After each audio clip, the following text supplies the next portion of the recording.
Bienvenidos a Economía en Breve número 392 del 1 de diciembre del 2024 que se está terminando ya. Comenzamos con las cifras de la balanza comercial del mes de octubre que pueden ver en este cuadro resumen del que destacaría los crecimientos casi generalizados en los diferentes renglones del comercio exterior, resaltados aquí con el cuadrito amarillo. De hecho, hubo una reactivación muy importante tanto en exportaciones como en importaciones. El comercio total, que es la suma de exportaciones e importaciones, se incrementó de forma notable en octubre, como pueden ver en esta gráfica, creciendo 10.5% a tasa anual para alcanzar un máximo histórico de casi 115,000 millones de dólares, como pueden ver aquí. Las exportaciones automotrices repuntaron con fuerza, como pueden ver en esta otra gráfica, para alcanzar un nuevo máximo histórico de 18.7 miles de millones de dólares, arrojando una tasa de crecimiento de 6.1% anual. Las exportaciones de manufacturas no automotrices también repuntaron con fuerza para marcar un nuevo máximo en 33.8 miles de millones de dólares, ubicándose 17.6% por arriba del nivel de un año atrás. Las importaciones de bienes de capital que podemos ver en esta gráfica sumaron 5.4 miles de millones de dólares, registrando una tasa anual de 5.8%. En la gráfica podemos ver que el resultado de octubre fue mejor a los 4 meses previos, pero no logró todavía superar el pico observado en abril pasado. Las importaciones de bienes intermedios, que están más relacionadas con el ritmo de producción al interior del país, sumaron 41.2 miles de millones de dólares en octubre y, como pueden ver en la gráfica, lograron por muy poco registrar un nuevo máximo histórico. Las importaciones de bienes de consumo sumaron 7.4 miles de millones de dólares, también en un máximo histórico a pesar de la depreciación que ha tenido el tipo de cambio en los últimos meses. También en la semana se publicaron las cifras de la balanza de pagos del tercer trimestre con las transacciones de nuestro país con el exterior y que pueden ver en este cuadro resumen de Banco de México con un superávit pequeño, diría, de 733 millones de dólares en la cuenta corriente y un superávit de 2.1 miles de millones de dólares en la cuenta financiera. En la cuenta corriente se registran las transacciones de bienes y servicios y en esta primera gráfica extraída del reporte de Banxico pueden ver que la balanza de bienes registró un déficit de 11,000 millones de dólares en enero-septiembre, un poco más pronunciado que el que había hace un año. La balanza de servicios, en cambio, mostró una reducción importante en su déficit respecto al observado hace un año, de 15.8 miles de millones de dólares a 7.3 miles de millones de dólares. El siguiente componente de la cuenta corriente es la balanza de ingreso primario, que incluye principalmente las utilidades que mandan las empresas a sus matrices, con una fuerte expansión en su saldo deficitario de 38.5 miles de millones de dólares hace un año a 48.1 miles de millones de dólares en enero-septiembre del presente año. La balanza de ingreso secundario, en la que prevalecen las remesas que mandan los mexicanos en el exterior a sus familias en México, mostró un incremento modesto en su saldo superavitario, como ven aquí, alcanzando 48 miles de millones de dólares. Pasando a la cuenta financiera, el componente más relevante es el de la inversión extranjera directa en México, ya que estos son los flujos de ahorro externo más saludables y están aparejados a inversión productiva. En este caso, las nuevas inversiones fueron pequeñas y menores a las registradas en los trimestres anteriores, lo que responde, diría, al deterioro en el entorno de negocios para la inversión ante la muy lamentable destrucción de instituciones en el país. Las finanzas públicas, por otro lado, presentaron en octubre una caída importante en los ingresos, especialmente por fuertes caídas en su componente petrolero, como pueden ver en este cuadro resumen en su primera parte por el lado de los ingresos, en el que también se observa un contraste marcado en la recaudación por impuestos sobre la renta, que creció 6.2% real anual, mientras que la recaudación por IVA se cayó 11.5% real anual. Por el lado del gasto, se registraron fuertes contracciones de doble dígito en los renglones de subsidios y transferencias, en gasto de capital y también en participaciones, como pueden ver en este cuadro. Con estos resultados se alcanzó un superávit fiscal de 37.7 miles de millones de pesos en el mes, a pesar de lo cual pues se registró un déficit acumulado en lo que va del año de 955 miles de millones de pesos. Tal parece que Hacienda está tratando de cerrar el año, pues cerrando fuertemente la llave para alcanzar las metas fiscales planteadas, lo que me parece tendrá un impacto que se va a sentir en la actividad económica del último trimestre. El saldo de la deuda pública bruta alcanzó 17.9 miles de millones de pesos, equivalentes a 892 miles de millones de dólares en el mes de octubre. En esta gráfica podemos ver su evolución y cómo creció en 6.9 billones, con B de bueno, no tan bueno, de pesos durante el sexenio, es decir, 62%. Para tener una idea de la magnitud del endeudamiento, podemos dividir la deuda entre el número de asegurados en el IMSS, lo que nos indica lo que cada persona con un trabajo formal tendría que aportar para pagar la deuda pública. Como vemos, pasamos de 549 mil pesos por asegurado en diciembre del 2018 a 789 mil pesos por asegurado en octubre de este año, un crecimiento realmente importante. Pasando a otro tema, Banco de México publicó su informe trimestral en el que presenta su lectura de la economía y la revisión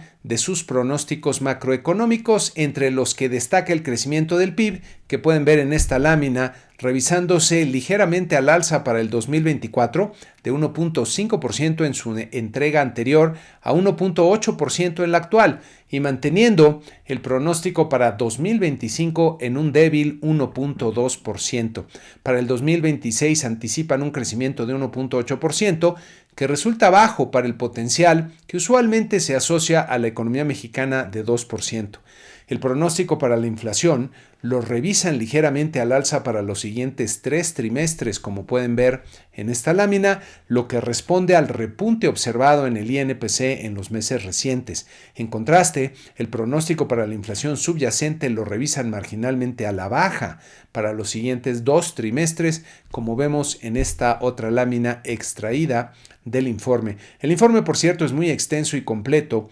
lo que es de esperarse, ya que Banco de México es la institución que sin duda reúne a la mayor cantidad de economistas bien preparados dedicados al análisis de la economía. Por lo mismo, pues me parece muy lamentable que comenten muy poco, casi nada de hecho,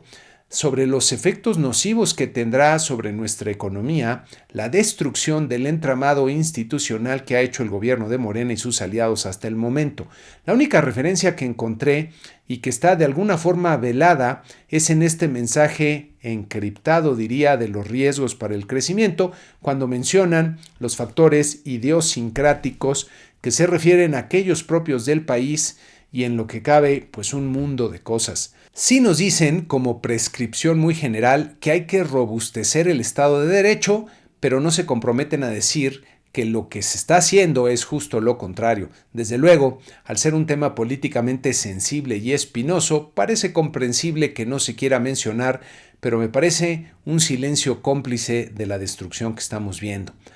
Por otro lado, Banco de México también presentó las minutas de su última decisión de política monetaria que revelan, diría, cierta disposición a continuar con la baja de las tasas de interés, con un par de miembros al parecer inclinados por recortes de hasta 50 puntos base en lugar de los 25 puntos base del recorte más reciente. Resulta curioso que en la opinión de todos los miembros de la Junta, el balance de riesgos para la inflación está sesgado al alza, pero prevalece la percepción de que las tasas de interés son demasiado elevadas y deben ajustarse a niveles menos restrictivos. No me sorprendería que en la decisión de diciembre recortaran la tasa de referencia en 50 puntos base, en una decisión nuevamente dividida, aunque la expectativa es que se reduzca en 25 puntos base. Por cierto, este mes termina el periodo de la subgobernadora Irene Espinosa, así que habrá que ver quién entra en su lugar, ya que esto nos permitirá ver no solo el posible balance futuro en la composición de la Junta, sino quién está tomando las decisiones de este tipo en el país. En otro tema, que es una pésima noticia para el país, el Congreso aprobó la desaparición de los órganos autónomos que servían como contrapeso al gobierno federal, destacando el INAI, que es el Instituto Nacional de Acceso a la Información, la Comisión Reguladora de Energía, la Comisión Nacional de Evaluación de las Políticas Públicas, la Comisión Nacional de Hidrocarburos, la Comisión Federal de Competencia y el Instituto Federal de Telecomunicaciones. Con esta acción se debilita aún más el entramado institucional y el Estado de Derecho, lo que tendrá efectos negativos sobre la inversión productiva y el desarrollo económico del país en los próximos años. Muy lamentable. En otra noticia que llamó mi atención no solo por estar en las primeras planas nacionales, sino por lo que implica, se dejó ver la infiltración del narcotráfico y el crimen organizado en el poder público con la detención de la alcaldesa de Almanalco en el Estado de México, María Elena Martínez Robles, que es acusada de estar subordinada al cártel de la familia michoacana. La noticia refleja pues algo que está pasando cada vez con más frecuencia en el país y que pinta para agravarse con la elección de jueces que se hará luego de la reforma impulsada por Morena y sus aliados. También una mala noticia. En Estados Unidos, por otro lado, la Reserva Federal publicó las minutas de su última decisión de política monetaria que diría resultaron bastante aburridas al no contener algo que cambie la percepción prevaleciente de los mercados de que continuará el descenso gradual en las tasas de interés. Las minutas dejan ver que los riesgos de una mayor inflación o de un menor nivel de crecimiento económico están básicamente balanceados y que el nivel de incertidumbre está aumentando por la posibilidad de cambios en la política pública sin ningún énfasis o mención específica al resultado de las elecciones. Bueno, hubo por ahí una mención, pero fue del staff y fue muy breve. Por otro lado, el ingreso personal repuntó con fuerza en octubre al crecer 0.6% nominal cuando se esperaba 0.3% y como pueden ver en esta gráfica, mantiene una tendencia ascendente en términos reales. El consumo personal también creció con fuerza, aunque un poco menos que el ingreso, quedando en línea con el aumento de 0.4% anticipado en los mercados y manteniendo también su tendencia ascendente. Como proporción del ingreso, el consumo personal presentó un ligero retroceso en octubre, como pueden ver en esta gráfica, aunque manteniéndose en niveles elevados. El índice de precios del gasto personal en consumo que excluye alimentos y energía,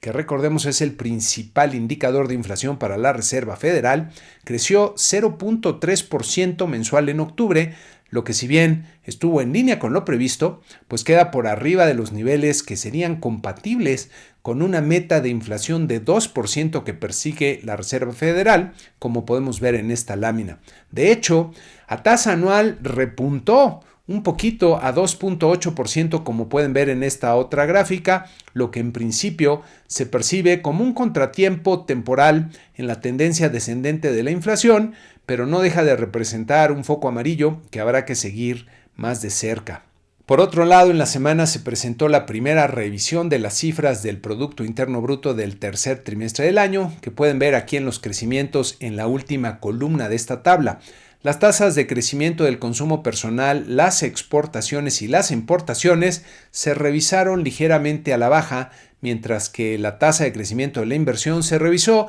ligeramente al alza. Esta primera revisión deja sin cambio la percepción de que la economía estadounidense creció a un buen ritmo en el tercer trimestre. Pasando a los mercados financieros, esta semana se observaron movimientos mixtos en los mercados accionarios de nuestra muestra, con el promedio de los 10 índices que seguimos logrando una ganancia marginal de 0.1%, como pueden ver en esta lámina, en la que también presentamos ahora el rendimiento del mes de noviembre que acaba de terminar y que, como pueden ver, fue un mes con contrastes marcados, con los mercados de Estados Unidos subiendo con fuerza e impulsando nuestro promedio simple de 10 índices para avanzar 2.4%, a pesar de que algunos otros mercados presentaron ajustes importantes. La Bolsa de Valores en México tuvo una mala semana al perder 1.4% y terminar en las 49.710 unidades. En esta siguiente gráfica pueden ver el índice de precios y cotizaciones de la bolsa en un periodo más largo, rompiendo a la baja el nivel de los 50,000 puntos y continuando en una tendencia descendente a pesar de algunos vaivenes. El tipo de cambio, por su parte, mostró altibajos en la semana, terminando en 20.38 pesos por dólar en el mercado interbancario. En esta siguiente gráfica podemos ver el desempeño del tipo de cambio en los últimos años con una clara tendencia ascendente desde las pasadas elecciones en México. Me parece que ante la gravedad de lo que ocurre en el entorno político interno, la destrucción de instituciones importantes que representaban contrapesos al poder y ahora, con el triunfo avasallador de Donald Trump en los Estados Unidos, el tipo de cambio tiene todavía más recorrido al alza para las próximas semanas y meses. La semana que inicia tendremos bastante información. En México comenzamos el lunes con los datos de las remesas familiares del mes de octubre, también con la encuesta de expectativas que conduce mes a mes Banco de México y con los resultados del indicador IMEF. El martes tendremos la encuesta nacional de ocupación y empleo con las cifras del mes de octubre, datos también de inversión fija bruta y consumo privado interior del mes de septiembre y el jueves terminamos con los resultados de la encuesta quincenal de Citi Banamex. En Estados Unidos tendremos las cifras de los ISM manufacturero y de servicios el lunes y el miércoles también el Beige Book de la Reserva Federal y terminamos la semana con el siempre muy importante reporte de empleo con datos del mes de noviembre. Para Misión Prosperidad, tengo una frase que hay que reflexionar especialmente en los tiempos que vive el mundo de Hannah Arendt. Hannah Arendt fue una filósofa y teórica política alemana conocida por sus estudios sobre el totalitarismo y la naturaleza del poder. Su contribución más destacada fue su obra Los orígenes del totalitarismo, donde analizó los regímenes nazista y estalinista y el concepto de la banalidad del mal, entre comillas, que reflexiona sobre cómo personas comunes pueden cometer actos atroces al seguir órdenes sin cuestionarlas. Este es un tema también de naturaleza humana. Pues bien, ella nos dice que mentir constantemente no tiene como objetivo hacer que la gente crea una mentira, sino garantizar que nadie crea en nada. Un pueblo que ya no distingue entre la verdad y la mentira no puede distinguir entre el bien y el mal. Es un pueblo privado del poder de pensar. En el mundo hiperconectado de la actualidad es impresionante ver la gran cantidad de desinformación, medias verdades y mentiras absolutas que circulan en las redes sociales y en los medios de comunicación, lo que no es una casualidad ni es un fenómeno natural, sino el resultado del esfuerzo orquestado por actores con todo tipo de intereses muy oscuros. Es por eso que hoy más que nunca es importante buscar la verdad y cuestionar todo aquello que se difunde con impunidad para no caer víctimas de estos personajes. Una de las particularidades que tiene este tipo de desinformación es que busca generar emociones que llamaría primales en las personas, emociones como enojo, indignación y miedo, que como ya vimos en algún programa anterior, secuestran nuestra capacidad de pensar con claridad y efectividad. Me parece muy recomendable que cuando veas alguna información que te causa alguna reacción emocional intensa y negativa, te preguntes si no es que alguien está buscando robar tu atención y tu capacidad de distinguir entre la verdad y la mentira, entre el bien y el mal, y al final del día se está robando tu capacidad para pensar con claridad. Y con esto terminamos este programa 392 de Economía en Breve. Muchas gracias y que tengas una excelente semana.